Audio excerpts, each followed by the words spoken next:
So here comes the challenge of email validation. We want to check if something is an email or not. String that we've got to see if it's email or not.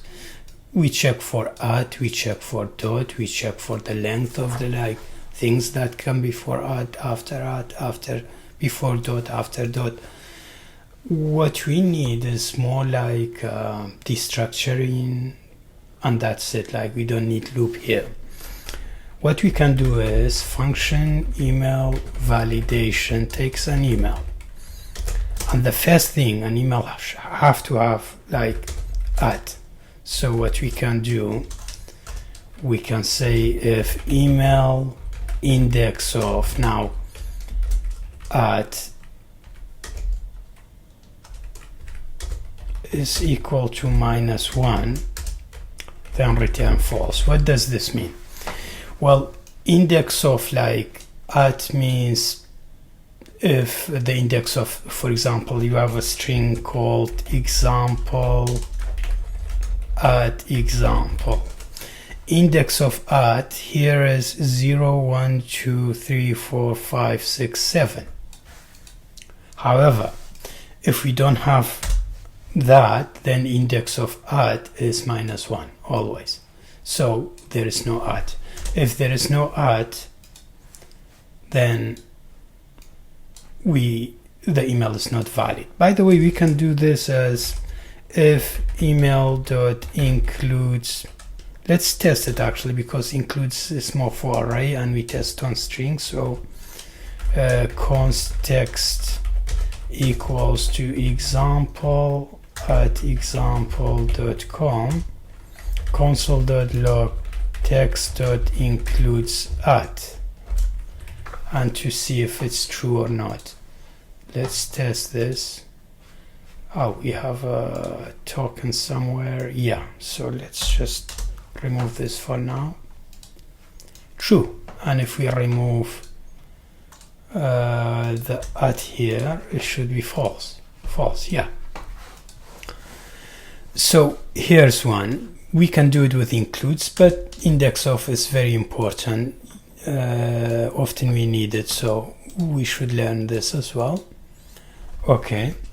Second thing, we destructure the text just like an array. How do we destructure it? Well, let's make two arrays. Email.split by at. So this creates like let's just const example const text equals to example at example.com. Okay. If we give it this const valid equals email.split at and return valid and console.log valid, if we do this and we call this function email validation, give it the text, let's see what we have. Well, we have example and example.com, so we have two arrays. But what we should do, we name both of them. Like, you can destructure array or text like this. For example, name domain. So we named, we should just like console.log it to see like what this makes it. Example example.com. Let's just change the name to test.example.com. So no, test.example.com. So it split the array based on at. We already have at, we know that, otherwise it will return false. So we split the first part to be the name, the second part to be the domain, and we set a conditional here. If name.length is equal to 0 or domain.length smaller than 3, then return false. Now it doesn't return false, but if we do this, it should return false. Yeah, but we didn't const result and console.log result false, because we don't have this. But if we have the test again, we don't have result.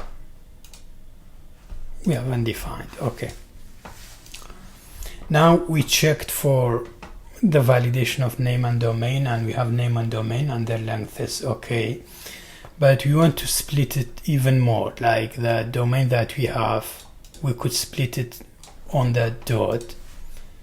So we could say const exit equals domain dot split based on dot. Now let's just console.log exit and see what we have. We have example and com. Okay.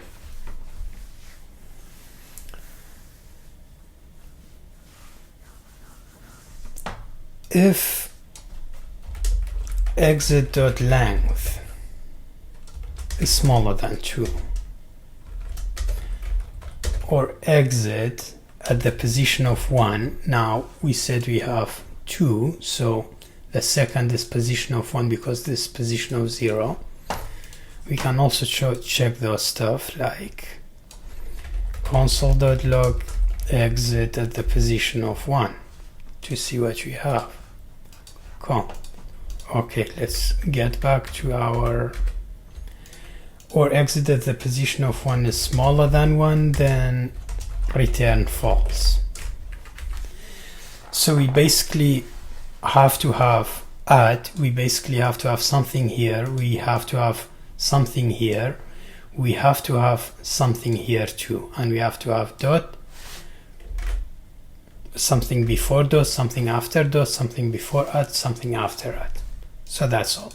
If we met all these conditions, we return true. Now let's test it. This should return true. True. What about if we remove the at? Should return false. Yeah.